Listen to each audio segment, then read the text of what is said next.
This card is the lizard and the pitcher plant.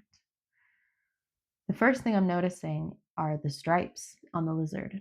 They're very uniform, but it also makes him seem like he's moving. It almost feels like it's underwater, actually, even though I logically can understand that this is most likely not underwater.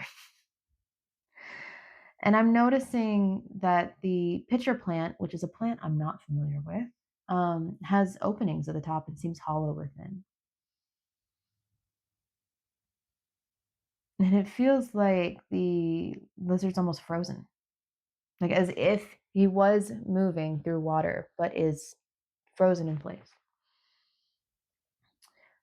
And now I'm noticing that it says at the bottom of the card, stagnation, which makes me think of being stuck, being frozen.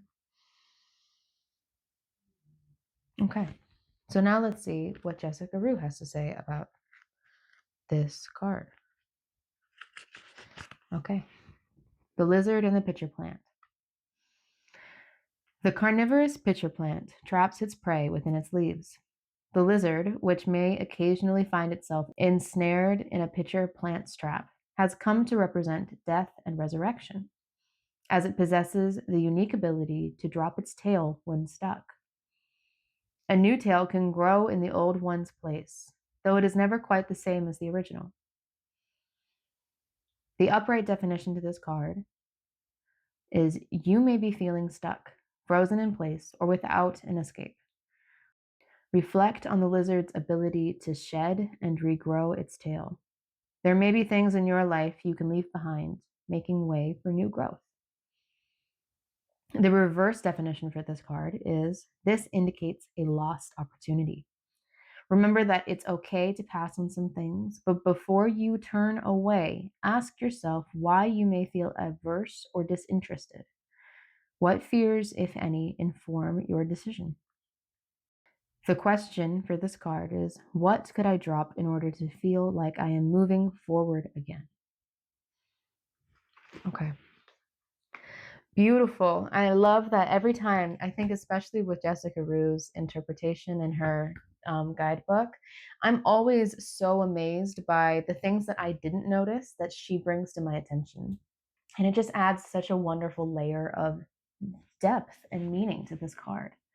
The things that stand out to me most from that reading is this feeling of what can I leave behind in order to move forward? What can I let go of? What can I release? This idea of a lizard dropping its tail for survival with the threat of death, basically, or the threat of at least of the threat of injury, drops its tail in order to survive and distract the predator.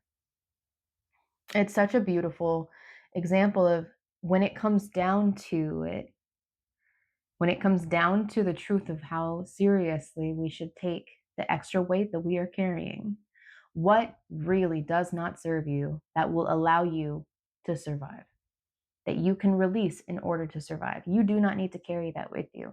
This feels like a very powerful card to me about letting go. And I love the question that she asked at the end of what can I release? Okay. So you guys, that's the way that I'm intuitively reading this card and combining my intuition with Jessica Roux's definition.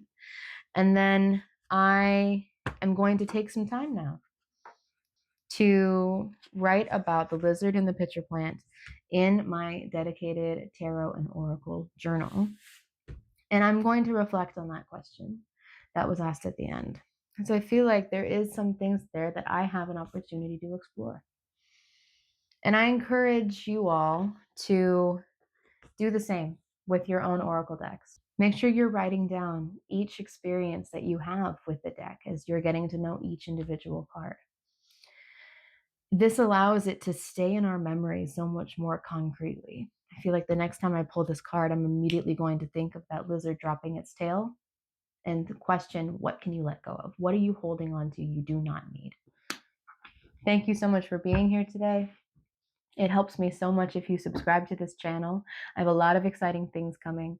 I am really prioritizing my Woodland Wardens series, so you will be seeing a lot of videos about this deck and how to connect with your oracle cards. I also do a daily reading through my morning coffee series, which was released at 6 a.m. Pacific time every morning. Have a wonderful, wonderful day, and I will see you next time.